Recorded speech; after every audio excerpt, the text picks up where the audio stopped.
Bonjour à tous chers auditeurs, c'est l'été, on profite de la chaleur, et pour l'épisode de cette semaine, je prends le temps de vous conter l'histoire de mes deux derniers investissements, la trouvaille de ces deux nouveaux lots qui viennent s'empiler aux autres biens immo, comme des Legos.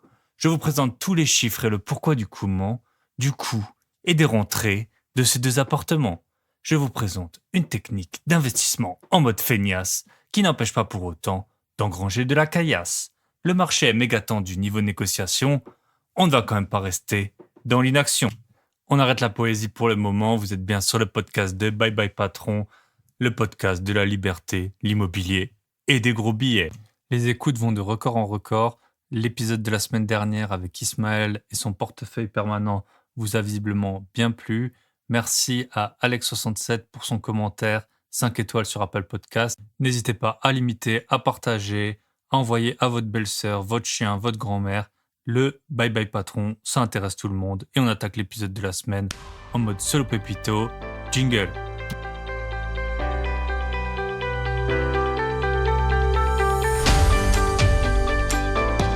J'avais fait un petit sondage sur Instagram pour savoir si vous préfériez les interviews ou les épisodes tout seul. J'ai eu des réponses assez diverses, donc je vais essayer d'alterner.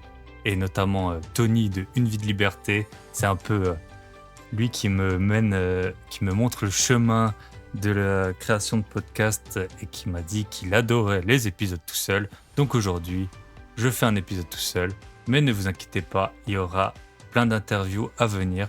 J'ai déjà une bonne petite liste d'invités futurs sur des sujets tels que l'investissement à l'étranger, comment gérer ses finances, une architecte qui est aussi prévue pour les podcasts à venir. Donc c'est vraiment, je suis super content avec tous ces invités. Mais aujourd'hui, je fais un épisode tout seul. Je l'ai écrit dans l'avion, donc j'étais sur mon téléphone comme un ado de 16 ans pendant peut-être 2 heures pour écrire le plan de l'épisode et ce que je vais raconter. Et ça me fait très plaisir de vous faire cet épisode. Et le sujet du jour, ça va être mes deux investissements les plus récents, qui sont également mes investissements les moins rentables, à quel point je suis satisfait d'avoir effectué ces investissements les moins rentables, avec peu de négociations. Donc on va attaquer tout de suite. Le sujet du jour, il est donc en contradiction avec le thème de mon livre. Donc pour ceux qui sont nouveaux sur le podcast, j'ai écrit un livre Comment négocier un bien immobilier, cette technique pour gagner des dizaines de milliers d'euros à l'achat d'un appartement locatif. Alors, ça m'est arrivé plusieurs fois justement de bien négocier des appartements, mais là, les 2 derniers, j'ai très peu négocié et je vais vous expliquer pourquoi ce n'est pas en contradiction avec le sujet de mon livre et pourquoi je considère que ces investissements, ils sont quand même bons et j'en suis satisfait.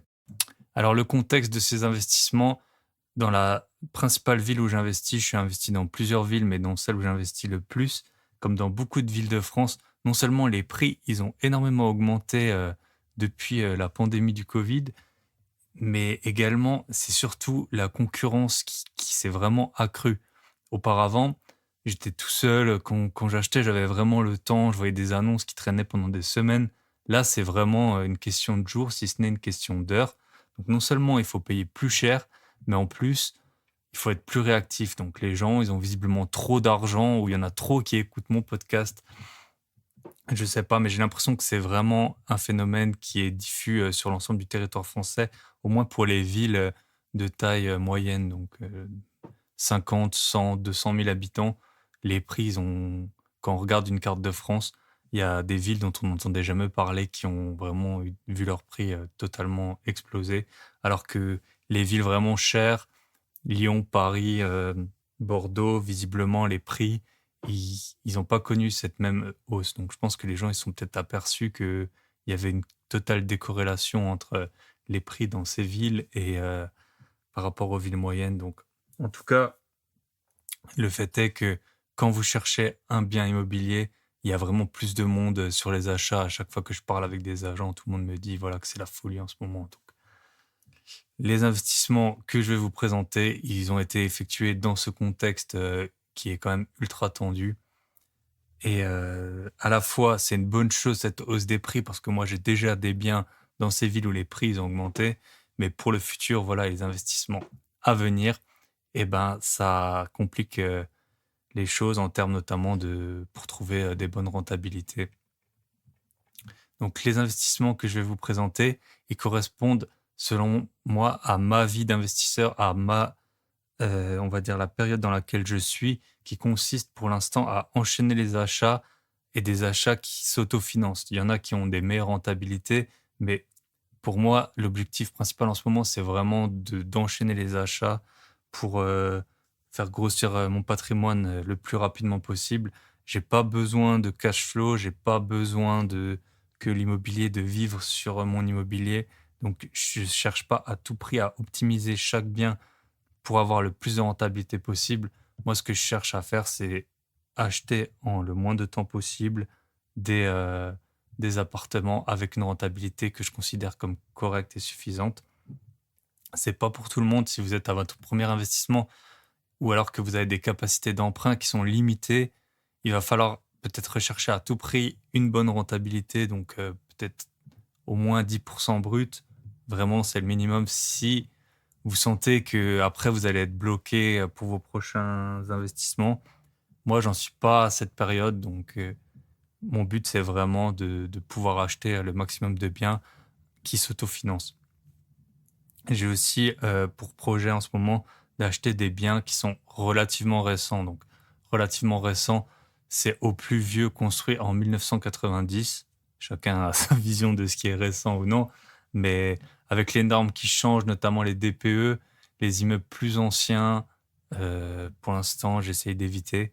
Donc là, les 2 derniers appartements, ils étaient encore plus récents que 1990 parce que ça commence à faire quand même une paire d'années et cela ne nous rajeunit pas, mais au moins, comme ça, vous savez, quels étaient les objectifs, de mes achats. Donc des achats qui prennent peu de temps, qui sont effectués rapidement, qui ont une rentabilité correcte et qui ont été construits, voilà, à partir de 1990.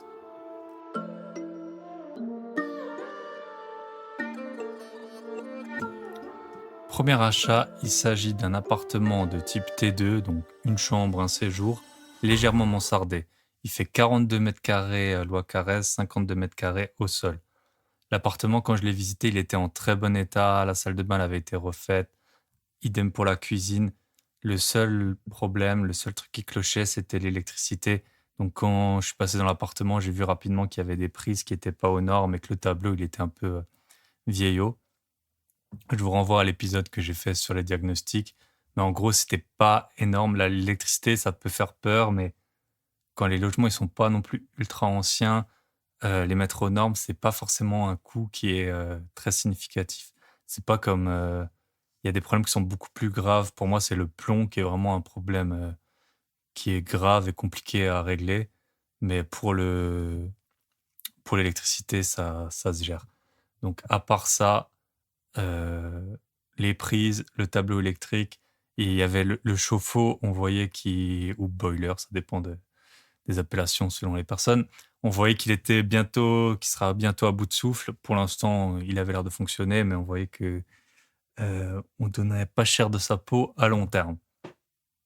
Le prix affiché pour ce bien, il était de 65 000 euros.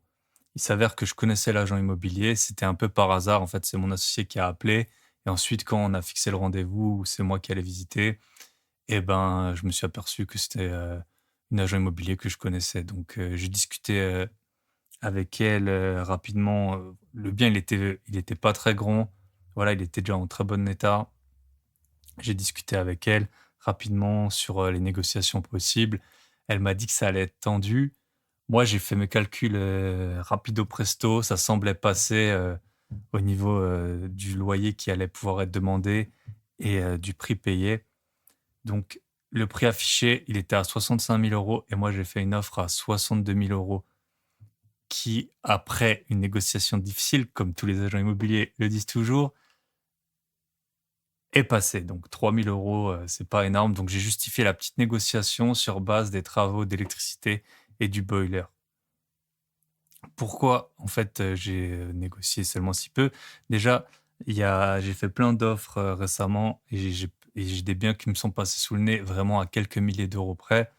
Là, le bien, franchement, il répondait à tous mes il cochait toutes les cases, le quartier, il était bon, il y avait pas, de travaux à effectuer particulièrement et au niveau de la renta, ça passait donc c'est pour ça que j'ai fait cette proposition à 62 000 € en la justifiant. Je pense que si j'avais proposé moins, sûrement que j'aurais pas eu, le bien.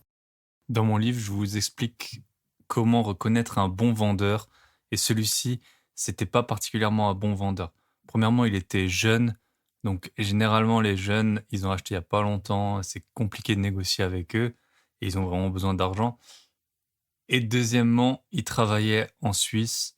Donc quand on connaît, les salaires, suisses, donc pour ceux qui ne le savent pas, le salaire minimum, il est proche de 4 000 € dans pas mal d'endroits, par exemple à Genève et le salaire médian, il est à 5 500 € en Suisse. Donc garder un T2 à 65 000 €, c'est pas ça qui allait lui coûter, tellement, qu'il allait perdre, patience et pouvoir accepter une grosse négo. Donc c'était pas un très bon vendeur, mais bon, voilà, le bien, il m'intéressait et donc j'ai fait cette proposition à seulement 3 000 € de moins. Donc j'ai visité le vendredi je crois que c'était vers 18 h. Tout de suite après, j'ai envoyé une offre. Donc j'ai des modèles qui sont quasi prêts parce que bon, des offres, j'en envoie quand même assez régulièrement et ensuite, l'agent immobilier, je lui ai envoyé un SMS bien sûr pour lui dire: «Je t'ai envoyé une offre, merci de la présenter à ton client». Le samedi matin, l'offre était acceptée après d'âpres négociations, d'après l'agent immobilier. Franchement, je veux bien le croire, mais en tout cas, l'affaire était dans le sac. Ce qu'il faut bien comprendre avec cet appartement, c'est que j'ai passé peut-être 20 minutes dedans. Donc j'ai juste, regardé l'appartement, voilà. Il y avait pas grand-chose à de toute façon à voir. Il y avait même pas de cave, ni d'emplacement, de parking. Donc j'ai juste regardé l'appartement, j'ai tout testé, je fais toujours ça, voilà. Dès qu'un appartement est susceptible de m'intéresser, donc je teste, tous les robinets, la chasse d'eau, la douche, le four, les plaques, comme ça, on est sûr que ça fonctionne parce que si ça ne fonctionne pas, eh ben, c'est pour nous et j'ai passé très peu de temps dans cet appartement. Le compromis, on l'a signé à distance avec l'agence. L'agence était très bien fait, son compromis à distance. Il y avait bon une bonne je pense qu'il y avait au moins 150 pages, de documents que j'ai pris le temps de lire et que je vous recommande comme toujours de lire. Pendant le délai de rétractation, j'ai envoyé, donc on a 10 jours, après la signature du compromis. J'ai envoyé mon associé qui allait voir, l'appartement avec un artisan pour, qu'il nous fasse un devis par rapport à l'électricité. L'artisan, il nous a fait un devis à 1 800 € pour une journée de travail. Franchement, je trouve que c'est hyper cher. Du coup, en fait, on s'est basé sur ce devis pour demander un autre devis à un autre artisan. On en a eu pour 1 300 €, ce que je trouve tout de même cher pour une journée de travail. Mais bon, c'est de l'électricité, moi je sais pas la faire. Je vous recommande toujours de passer par un professionnel pour l'électricité et à la limite, si ça lui a pris qu'un jour, ça lui a pris qu'un jour. Si c'était, pour moi, à la limite, je regarde que la dépense, hein. Si que ce soit un jour ou 5 jours, j'ai 1 300 € à sortir, c'est comme ça. Peut-être qu'en faisant encore d'autres devis, on aurait pu gratter quelques centaines d'euros, je sais pas. Ce qu'il faut voir ici, c'est que mon associé, il a dû passer maximum 30 minutes dans l'appartement pour, juste, dire que c'est OK et être avec l'artisan pour qu'il fasse son devis. Le jour de la signature, j'ai été à l'appartement, j'avais fait un épisode, qui s'appelait «La dernière ligne droite», que faire dans la semaine qui précède, la signature, d'un acte. Donc si vous ne l'avez pas écouté, je vous invite grandement à l'écouter et donc je suis repassé dans l'appartement, je sais pas, peut-être 15 minutes. C'est là où j'avais vu qu'il manquait, notamment une clé de boîte aux lettres, que vous regardez où est-ce qu'ils sont les compteurs électriques, les choses comme cela. Et après, en fait, même chez le notaire, j'ai pas récupéré les clés, donc on a signé. Le L'agent, elle a gardé les clés. L'électricien, donc c'était un vendredi soir qu'on a signé, le lundi c'était férié, le mardi, l'électricien, il est venu récupérer les clés à l'agence, il a fait ses travaux. Le mercredi, mon gestionnaire, il les avait et après j'ai délégué, très souvent je fais les visites, mais là j'ai délégué, Moi, j'ai délégué justement la recherche de locataires parce que j'avais pas le temps de m'en occuper. Et en plus, l'agence et le gestionnaire, ils se connaissaient, donc ça s'est passé super bien pour transmettre les infos. Donc, le réseau, en fait, là, on voit un peu l'importance du réseau dans le sens où mon voilà, l'agent, je la connaissais, donc je pense qu'elle était quand même assez honnête avec moi et puis en tout cas, ça s'est passé d'une façon assez, voilà, c'était fluide dans les échanges pour mon offre, la négociation et cetera. Elle connaissait mon profil, donc elle a pas non plus trop, forcément, investigué. Ensuite, parce qu'il y a des agents qui sont un peu difficiles quand vous faites une offre, ils vous demandent, de montrer patte blanche. Ensuite, mon associé, il a pu venir avec un artisan avec qui on avait déjà fait les travaux. Les autres, je sais pas s'il y a beaucoup d'artisans qui se déplacent, peut-être qu'on peut en trouver, mais voilà, celui-là, il est venu. Voilà, ensuite, on a pu trouver un autre électricien aussi via un autre contact qu'on avait. Et puis, tout s'est bien goupillé avec mon gestionnaire, l'électricien. Donc, en fait, le réseau, c'est quelque chose qui est quand même assez puissant, mais c'est un peu comme les boîtes de nuit dans le temps quand on nous disait tu peux pas rentrer parce que t'es pas un habitué. Voilà, si vous n'êtes pas encore investisseur, vous avez pas de réseau. Et si c'est que en fait, en investissant, en exploitant des biens, en faisant des travaux, en faisant beaucoup de recherches de logements, que vous allez avoir du réseau. Donc, c'est pas parce que vous n'avez pas de réseau qu'il faut pas vous lancer, mais après, quand vous en avez un, et ben, ça facilite grandement la vie. En plus, il y a beaucoup de gens, moi, qui sont dans mon réseau que je connaissais de ma vie d'avant, d'avant la vie d'investisseur. Donc, c'était souvent un peu c'était pas vraiment des amis proches, c'était plutôt des connaissances. Et puis maintenant, parfois, je les avais pas vus depuis 3, 5, 10 ans, puis le lycée. Et puis ensuite, voilà, vos chemins, ils se recroisent parce que vous êtes dans le même domaine. Donc, pour résumer, pour la fin de ce petit achat, on a signé chez le notaire, je crois que c'était vers le 20 mai, et le locataire, il est rentré le 15 juin. Donc, je vais vous donner les chiffres. Donc, le prix d'achat, 62 000 euros. Ça, j'ai déjà dit. Les frais de notaire et d'hypothèque, c'était 6 370 euros. Le loyer, il est de 450 euros hors charge et à 60 euros de charge. Donc, on est aux alentours de 8% de rentabilité brute. Pour moi, c'est un peu la limite basse. Donc, je vous ai dit, c'est un des investissements les moins rentables que j'ai. C'est pas la folie. Mais vu le contexte, voilà, les prix ont monté, il y a de la concurrence. Je cherche pas forcément du cash flow. Et, euh, et donc, on est à environ 8% brut. Pour l'emprunt, on a un emprunt du coup de 62 600 euros, donc pour un prix d'achat de 62 000 euros. Et on a mis environ 6 000 euros d'apport pour le notaire et les frais d'hypothèque, et plus l'électricien, donc les 1 300 euros. Si on regarde, on a un remboursement de 298 euros par mois à comparer avec le loyer de 450 euros hors charge. L'important pour moi, c'était de rester sous les 70%. Enfin, on dit que les banques, souvent, elles appliquent. Alors, il y a plein de changements en ce moment par rapport aux, aux règles et recommandations là, du HCSF.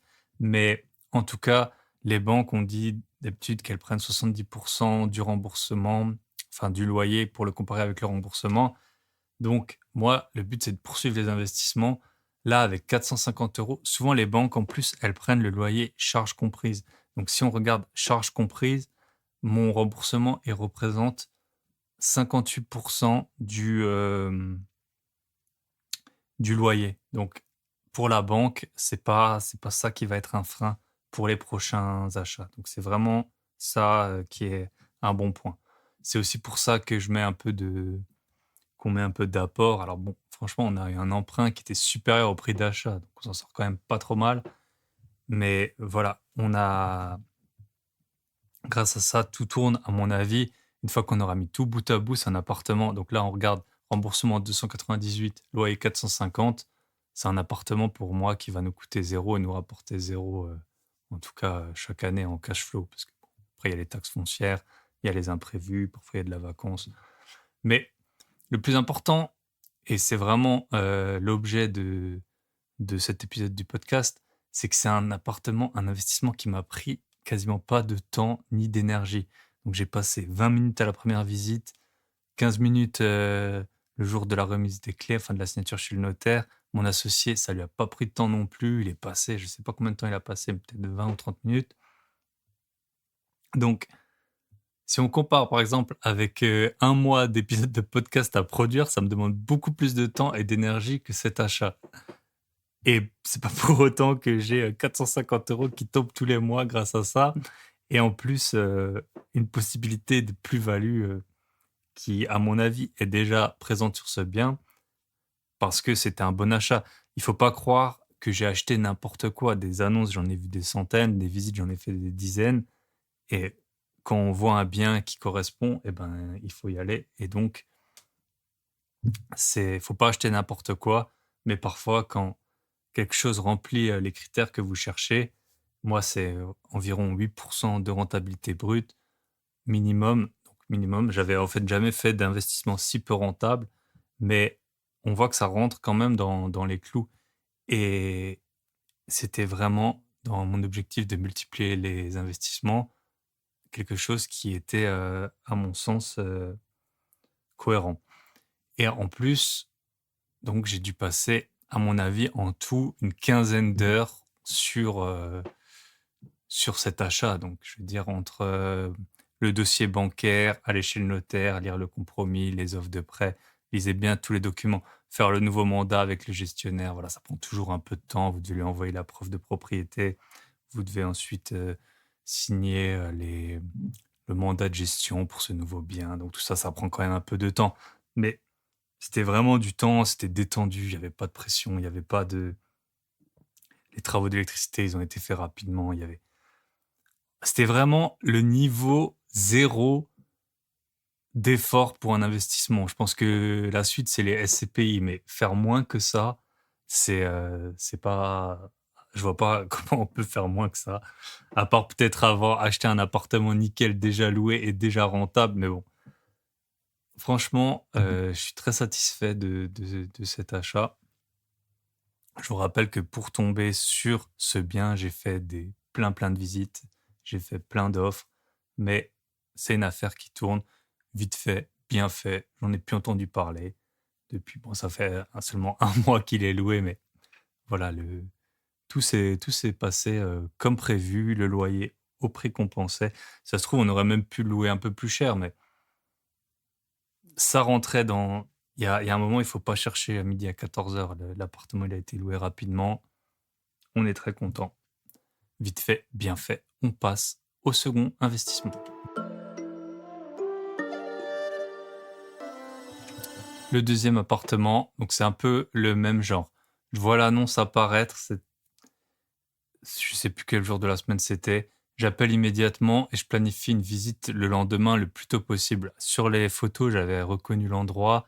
Je savais que c'était des biens récents. Donc j'ai planifié la visite le plus tôt possible. Si vous trouvez un bien qui vous plaît, arrangez-vous pour le visiter le plus tôt possible. En fait, c'était les appartements, c'est d'anciens appartements qui avaient été vendus pour de la défiscalisation. Donc maintenant, c'est les Pinel. Avant, je sais pas, j'en ai jamais fait, mais il y a du Cellier ou du Malraux. Pas Malraux, je crois que c'est autre chose, mais Cellier ou Duflot. En tout cas, c'était voilà de la défiscalisation du nom d'un ministre qui, à l'époque, avait dû mettre en place ce dispositif. Donc, je connais bien l'endroit. C'est un endroit où je vais courir de temps en temps. Ça a l'air sympathique pour habiter. J'appelle donc tout de suite l'agent immobilier. Visiblement, il avait déjà eu des appels, mais c'est le premier pour qui il décroche. Et je vois le prix, je fais mes calculs, parce que vu que je connais l'endroit, je connais la ville, je sais à peu près à combien ça va se louer. Et en fait, j'appelle d'avance mon associé et je lui dis, écoute, là, il y a une affaire, c'est une bonne affaire, selon moi.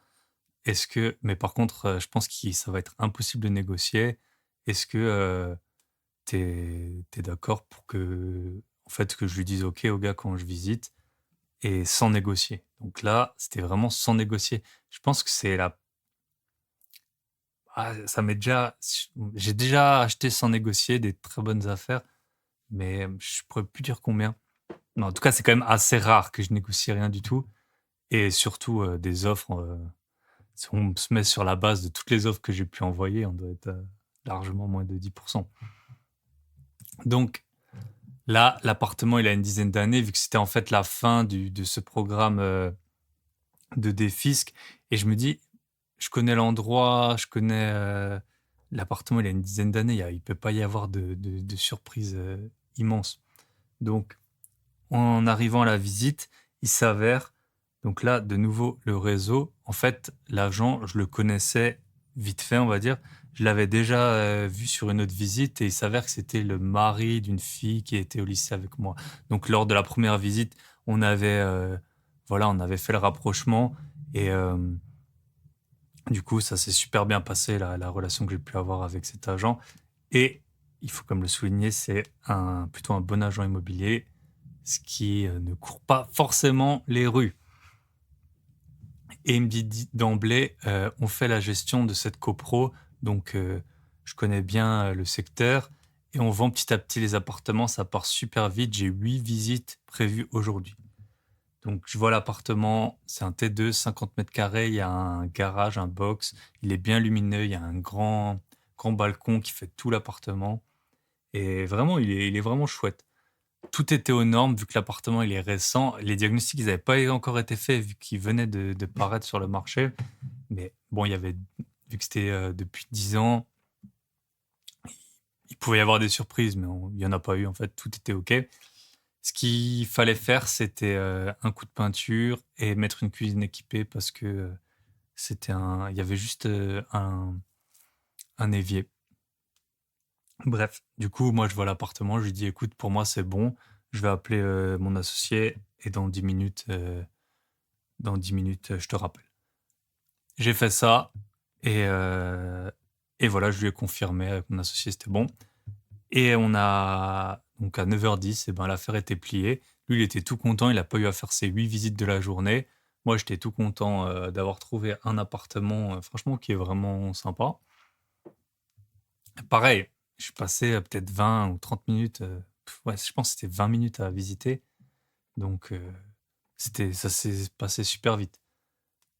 Idem, mon associé, en fait, quand il est allé voir le premier appartement pour faire le devis de l'électricité, il est allé voir le deuxième avec un artisan pour faire le devis pour, la peinture et la cuisine. Donc c'était super optimisé. On a eu un devis à 4 000 €. Alors là, on a hésité, à faire les travaux ou non. Alors tout ce qui est les diagnostics, là, je vous recommande, fortement de vous mettre aux normes.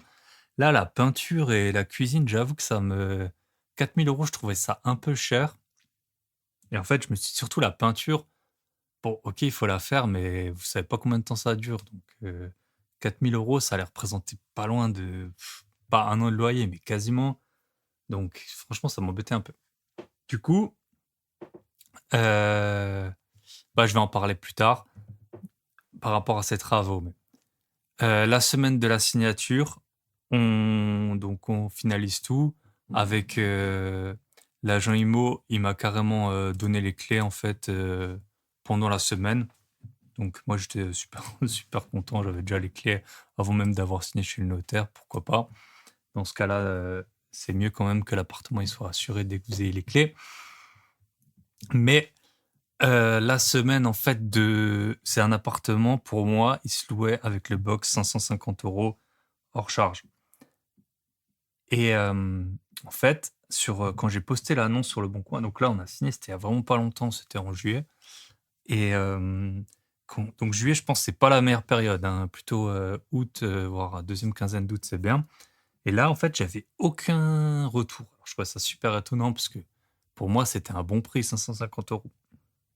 Alors je me suis dit, parce que sur Le Bon Coin, en tout cas, quand moi je poste une annonce, vraiment, dans les 24 heures, j'ai au moins 7, 8, parfois c'est 20 messages, qui demandent des renseignements et là, j'en avais un ou 2.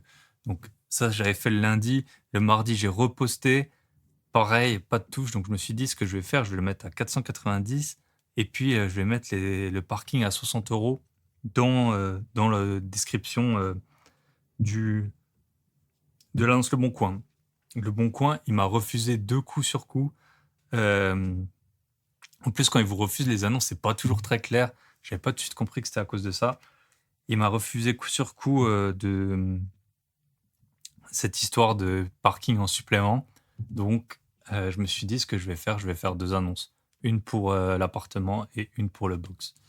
Et là, dès que j'étais sous les 500 euros, je pense que je suis passé sous les filtres de plein de gens. Et là, j'ai eu plein de contacts. Donc ça, c'était... j'ai tout de suite planifié les visites avant même la signature. On a signé chez le notaire le vendredi en fin de journée. On a bu du champagne, c'était cool. Les vendeurs, ils étaient pas là. Ils avaient donné procuration et même l'agent, il a pas pu venir. Donc j'étais juste mon associé, la notaire et moi. C'était nickel. Pour vous dire pourquoi j'ai pas négocié, j'en ai pas encore parlé. Le prix, c'était 76 000 ou 76 500, je sais plus.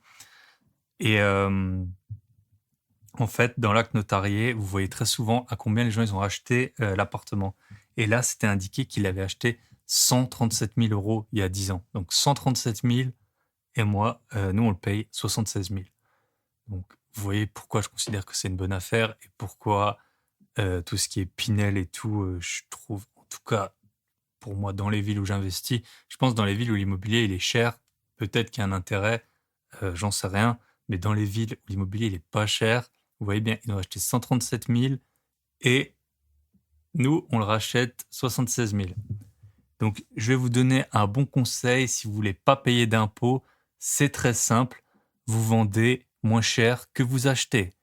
Ça marche pour les actions, pour les apparts. Si vous avez une société, si vous voulez pas payer d'impôts, eh ben, vous achetez un truc 100, vous le vendez 50, vous payerez pas d'impôts, c'est génial. Mais bon, vous allez perdre de l'argent. Donc, on est pas mal. On a acheté, donc je pense, j'ai fait les calculs, je crois que c'était, on a acheté 40%, plus de 40, enfin 40% de moins que ce que les vendeurs, eux, avaient payé à l'achat. Sachant que en plus, dans ces dispositifs de défisque, souvent, vous avez des loyers plafonnés, ce que nous, on n'a pas. Donc, on signe chez le notaire le vendredi soir, le samedi de 10h à midi, on a les visites. Donc, avec mon associé, bon, mon associé, c'est surtout un ami, donc franchement, on rigole toujours bien quand on est ensemble. Et alors, franchement, le garage, donc finalement, en fait, le garage, on l'a loué à part à quelqu'un d'autre. Il y a un mec qui est venu pour le garage. Franchement, c'était trop drôle la scène.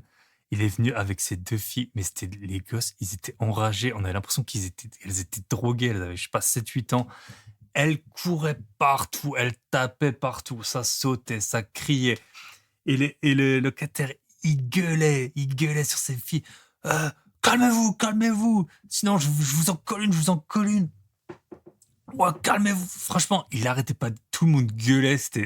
Si ça avait été pour l'appartement, jamais j'aurais donné les clés. Mais là, c'était pour juste pour le box de garage. Mais rien que le temps de signer le bail, ça hurlait. On s'entendait pas parler. Les filles, elles couraient sur le balcon, elles claquaient les portes. Franchement, au bout de 10 minutes, on est sorti, elle était vidée. Elles avaient réussi à nous pomper toute l'énergie. Un de ces brouhahs, incroyable. Mais bon, le parking, on l'a loué tout de suite. Premier mois, tout de suite payé. Donc, on a signé le vendredi. Le samedi, c'était déjà loué. On avait déjà touché le premier mois de loyer pour le parking, enfin le box. Pour l'appartement, je crois que j'ai fait 5 ou 6 visites et j'ai eu 4, je pense 4 ou 5 personnes qui le voulaient, qui m'ont envoyé leur dossier. Donc, super bien optimisé. Pour les travaux dont j'avais parlé avant, il y avait 4 000 € pour la peinture et la cuisine. Alors, on s'est dit, la peinture, on va quand même la faire parce que quand je suis repassé dans l'appartement, je me suis dit, la peinture, faut la faire. On avait trouvé quelqu'un qui pouvait nous la faire pour un prix qui nous convenait. Et en fait, en faisant les visites, eh ben, la locataire qu'on a choisie, elle a dit, bah, écoutez, moi, je préfère peindre moi-même. Donc, nickel, on n'a même pas eu à organiser la peinture. Pour la cuisine, donc il y avait juste un lavabo, un évier, et il n'y avait rien d'autre. Et ça, j'ai vu que ça posait beaucoup de problèmes. Il y a plein de gens qui m'ont... En fait, quand j'étais étudiant, ça commence à remonter, mais c'était peut-être il y a 10, 15 ans. Nous, on avait toujours des appartements comme ça où il y avait juste un évier, puis on allait acheter une gazinière à 100 € sur le Bon Coin avec la petite, la petite, bonbonne là, le cube, je crois que ça s'appelle, et on branchait ça et tout le monde avait, ou alors des plaques électriques à 20 ou 30 €, tout le monde avait ça. Il s'avère que les temps ont changé, pourquoi pas? Après moi, au début, j'en avais pas mis en me disant: «Peut-être que les gens, ils vont venir, ils ont déjà, ce qu'il faut».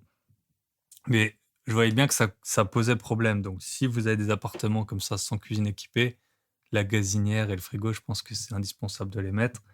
Mais bon, nous, on l'avait pas encore mis et en fait, on s'est arran donc au final, il y en avait 4 qui étaient très intéressés et on a la personne à qui on va le louer. En fait, on va mettre une cuisine, équipée donc comme ça existe chez Casto. Je sais que ça existe chez Casto, j'en ai déjà mis, je pense qu'il y a d'autres marques qui le font, mais c'est vraiment un bloc, vous payez 1 000 ou 1 500 € et il y a tout. Le frigo, électroménager, les plaques, il y a tout. Et elle va s'occuper de voilà, elle va s'occuper de la peinture, donc franchement, c'est un bon arrangement et c'est pas la première fois qu'en fait, alors je sais pas si c'est à recommander ou pas, mais moi, ça m'est déjà arrivé plusieurs fois de faire visiter un appartement où il reste 2 3 trucs à faire, ou un meuble qui manque et où les futurs locataires, ils proposent de s'en occuper. Donc on n'est pas à l'école où il faut que tout soit parfait. Parfois, ça peut payer, ça peut vous faire gagner énormément de temps et un peu d'argent de faire visiter l'appartement, sans que ce soit prêt à 100 et après de voir avec les locataires ce qu'ils proposent. Moi, ça m'a servi. Je sais pas si c'est un bon conseil ou pas. En tout cas, ça m'a fait gagner pas mal de temps, plusieurs fois et un peu d'argent. Et ce qui était franchement super rassurant, c'est que tout le monde presque qui a visité cet appartement le voulait. Donc pour les chiffres, parce qu'on n'est pas là pour parler, pour compter les pâquerettes, l'achat, 76 500. L'appartement, je vous rappelle, par les anciens propriétaires, il avait été acheté 137 000 €. L'emprunt, il est de 77 000 €. Remboursement, 359 € par mois.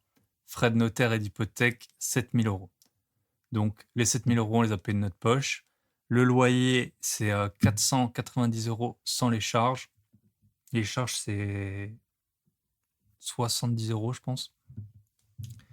Et donc, comme le précédent, en fait, donc on est de nouveau à 8 de rentabilité brute. Les deux logements, ils ont la même renta et en fait, c'est mes deux investissements les moins rentables, mais les plus rentables peut-être en temps.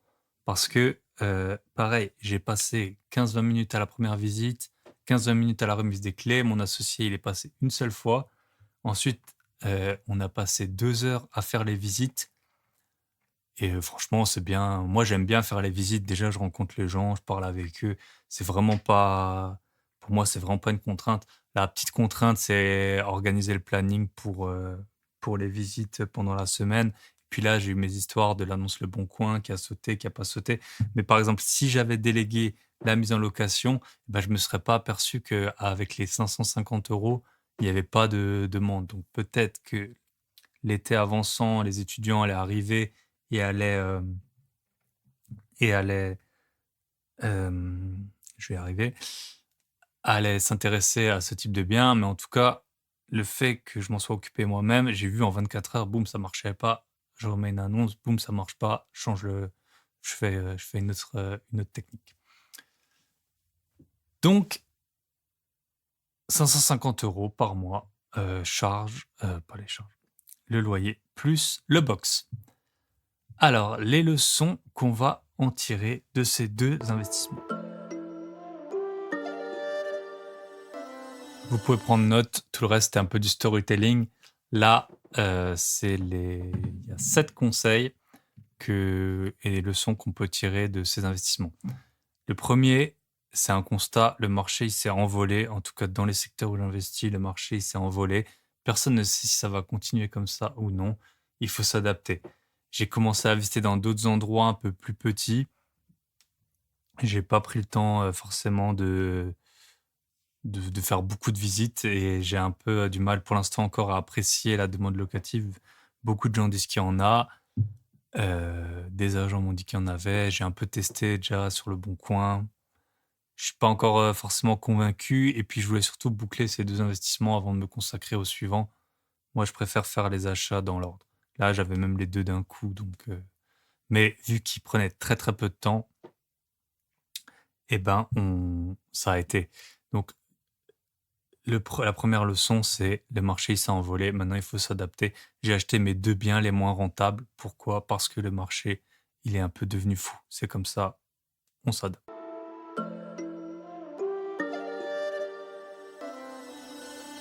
Deuxième leçon, on dit que le temps, c'est votre bien le plus précieux. Alors ça peut être une phrase de bouddhiste, ça peut être une phrase de coach, ça peut être on peut la prendre dans tous les contextes qu'on veut, mais c'est également vrai pour les investissements. Le temps que j'aurais passé à trouver des biens plus rentables, à les négocier, à organiser les travaux, à pendant les travaux ne pas toucher de loyer, pour trouver des biens peut-être à 10 de renta brute ou plus, et ben, j'ai le temps d'acheter 4 appartements, comme là, j'ai pu le faire. Donc pour moi, je cherche pas la rentabilité à tout prix. Ce que je cherche, c'est à enchaîner les opérations. Donc il y a c'était, vraiment très agréable de limiter ces travaux. D'autant plus que, comme vous avez pu voir avec les prix, moi, j'achète principalement dans des biens qui sont pas chers et faire les travaux, c'est pas toujours super rentable parce que les travaux, où que vous soyez en France, ça coûte plus ou moins la même chose alors que les prix de l'immobilier sont super, super variables. Donc là, c'est des achats qui m'ont pris très peu de temps. Alors, ce qu'on pourrait penser, c'est, mais pourquoi est-ce que j'achète pas des immeubles? Parce que, parce qu'au final, ce serait un gain de temps encore bien plus grand. Alors, moi, j'achète pas d'immeubles, mais c'est que mon point de vue. Déjà, c'est dans les immeubles, que j'ai déjà visités, il y a toujours, et ça, c'est dans tous les immeubles du monde, mais dans ceux que je visite, il y a toujours un rez-de-chaussée et un dernier étage sans ascenseur. C'est pas là où il y a les meilleurs locataires, donc dans les villes où l'immobilier, il est pas cher, et ben, vous avez parfois des locataires qui sont parfois un peu compliqués. Donc si vous achetez en plus des biens qui sont pas, qui ont pas les meilleures situations, et ben, vous allez pas avoir les meilleurs locataires. Donc à chaque fois que j'ai visité des immeubles où les au moins un des 2 appartements, donc celui du rez-de-chaussée ou celui tout en haut, il était vraiment loué par des gens dans des conditions précaires et parfois avec, des problèmes, de salubrité et cetera. Donc ça, c'est une des raisons pour laquelle, j'ai pas d'immeuble.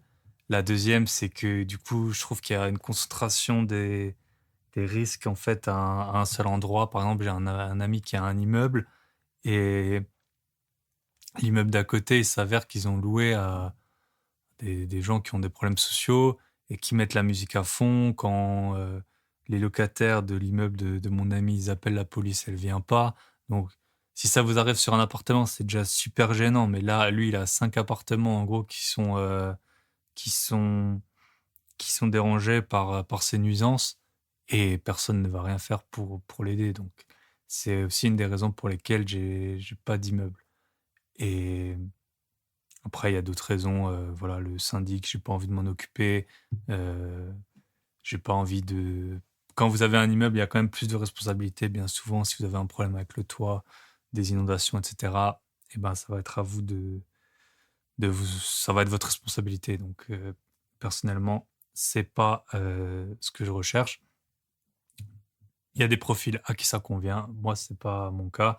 Et aussi, là où j'achète, un des points les plus importants, c'est que les immeubles, c'est pas les mêmes acheteurs, les mêmes investisseurs. Et en fait, les immeubles, ils sont souvent plus chers que les appartements pris un à un.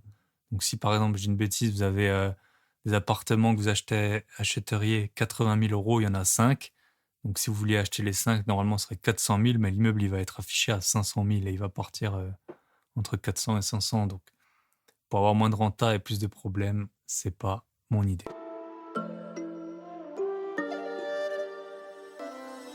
Troisième conseil, j'en ai déjà parlé, c'est la puissance du réseau. Je vous l'ai dit, c'est pas forcément facile de se le constituer au départ, mais une fois que vous l'avez, et ben, il vous fait gagner énormément de temps. Ça nous fait boire du champagne chez le notaire, ça nous offre des nouvelles opportunités. Là, on m'a contacté pour un nouveau bien. Je vais aller visiter dans pas très longtemps. Donc, le réseau, une fois que vous l'avez, et ben, vous pouvez vous appuyer dessus. Soit c'est votre vie d'investisseur qui va vous permettre de le créer, soit un peu, moi, parmi mes premiers investissements, je vous ai dit, c'est des gens que je connaissais un peu de loin. Et rien que grâce à ça, et ben, ça m'a permis d'avoir des informations privilégiées ou en tout cas un traitement privilégié quand je faisais des visites ou que j'étais en pourparlers. Quatrième conseil, n'ayez pas peur de présenter un appartement qui est pas nickel nickel. Donc j'en ai parlé pour le deuxième, ça m'est arrivé plusieurs fois. On veut parfois que ce soit voilà, le perfectionnisme. On a un peu honte s'il manque encore le meuble de salle de bain. Si vous faites du LMNP, il n'y a pas le canapé ou que sais-je. Il y a des gens, des locataires, vous les connaissez pas à l'avance, ils vont vouloir. Donc là, c'était la fille, ça avait l'air vraiment important pour elle que ce soit elle qui repeigne l'appart. Et ben tant mieux. C'est pareil si vous voulez, avant d'avoir mis un canapé, peut-être que la personne qui va emménager chez vous, elle a déjà un canapé. Et si elle en a pas et que le locataire vous convient, eh ben vous lui dites ok, le canapé, je m'en occupe, c'est pas grave. Vous pouvez toujours rattraper le coup. Par contre, ça, c'est que qu'on revient dessus, pour les choses esthétiques. Pour tout ce qui est diagnostic, il faut que tout soit nickel quand vous mettez l'appartement en location, ou alors en tout cas que tout soit fait le jour de la remise des clés. Donc, si vous utilisez cette technique, vous allez gagner du temps. Et alors peut-être que vous allez en perdre un jour parce que tous les locataires vont vous dire potentiel, ils vont vous dire la même chose. Ah, mais il n'y a pas ça, il n'y a pas ça, il n'y a pas ça. Moi, ça m'a fait gagner beaucoup de temps et un peu d'argent. Donc, je prends. Cinquième leçon, et la négociation dans tout ça. Comme je vous l'ai dit, moi, j'ai beaucoup négocié plusieurs biens, enfin presque tous les biens que j'ai achetés. J'ai écrit un livre sur le sujet, sur la façon de gagner des dizaines de milliers d'euros sur l'achat de, de vos investissements. Et dans mon livre, je présente justement cette technique qui ont fonctionné, que j'ai appliquées. Et c'est pour ça qu'elles sont légitimes. Mais l'idée principale qui est en fait le fil conducteur de tout mon livre, c'est en fait l'important c'est pas combien vous négociez, l'important c'est combien vous payez. Et le bon prix, c'est le prix qui est sous le prix du marché et dans la mesure du possible qui vous permet au moins un autofinancement. Donc c'est comme les gens qui achètent des voitures. Vous allez voir des gens, ils ont dit ah, j'ai commandé la voiture, le concessionnaire il m'a fait un rabais de 5 000 euros, il m'a offert 7 000 euros d'options. Mais en fait, ça, c'est pas de la négociation, ça. Vous payez le même prix que tout le monde.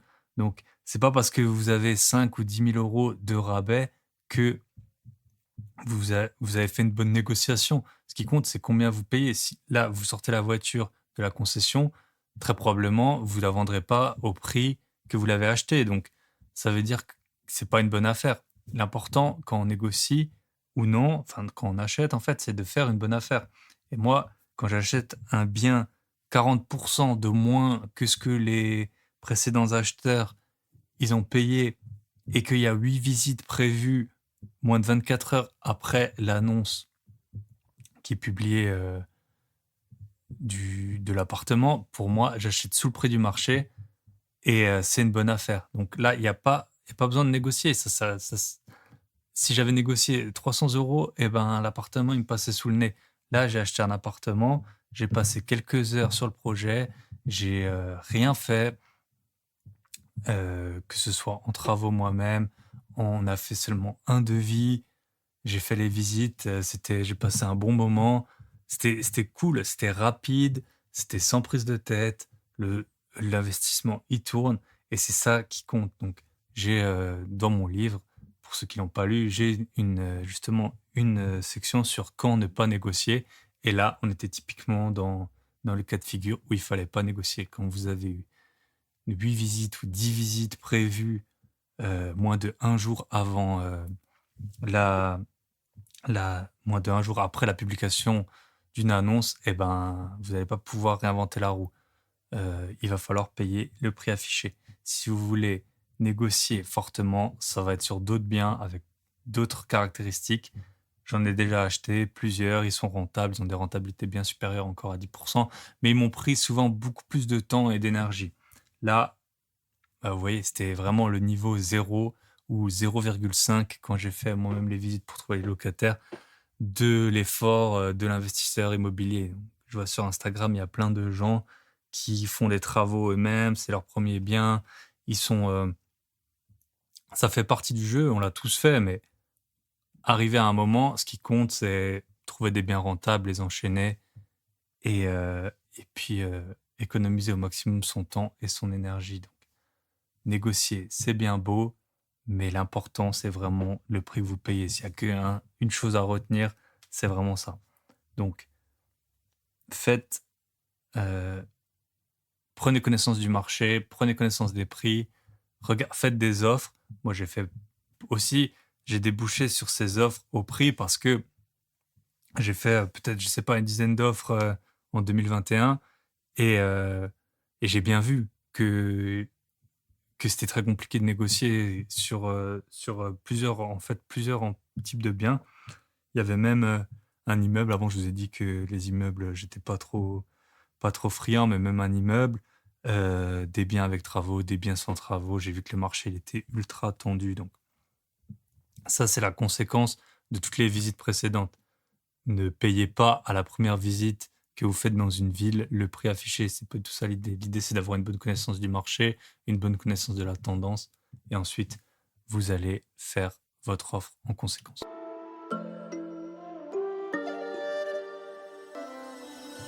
Et le 7e conseil, qui en fait est le 6e, mais vu que j'ai écrit les notes de l'épisode dans l'avion, et ben, je sais pas, à un moment, il y avait dû avoir des turbulences, et puis je passais du 5e au 7e.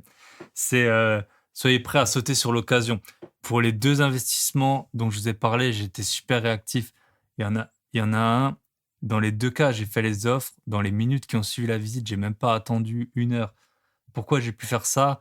Parce que je connais le marché, parce que je visite souvent, parce que j'ai fait des repérages, je connais les quartiers, je connais les loyers, la demande locative, les secteurs. Donc, c'est comme ça, en fait, que vous allez pouvoir faire des bons achats pour les biens qui sont négociés, en fait. Pour les biens, par exemple, si vous allez trouver des biens dont personne ne veut, là, ça va être d'autres techniques qu'il faut appliquer. Donc, pourquoi est-ce que les gens ne le veulent pas? Peut-être c'est trop cher, peut-être il y a trop de travaux, peut-être le quartier. Il va y avoir plein de techniques à mettre en place. Mais quand vous êtes sur ce type de biens, donc des biens sans négo ou avec très peu de négo, ce qu'il faut, c'est être super réactif. Et pour être super réactif, il faut déjà identifier que vous êtes face à ce genre de biens. Et en plus, pouvoir calculer rapidement vos rentas, les loyers à appliquer. Je les connaissais.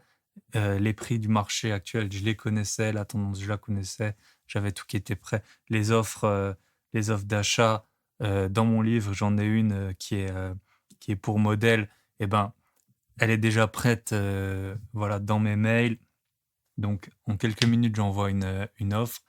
Et c'est comme ça que j'ai pu passer devant tout le monde et avoir des appartements dont je suis très content. Ils sont vraiment super sympas. Donc voilà, l'épisode du jour touche à sa fin. J'espère qu'il vous a plu. Petit rappel, pensez à vous abonner. La semaine prochaine, on repartira très probablement sur une interview. Bonne semaine à tous. Et n'oubliez pas, si vous trouvez le concept de la retraite à 65 ans peu attrayant, pensez à multiplier les investissements. Ciao, ciao!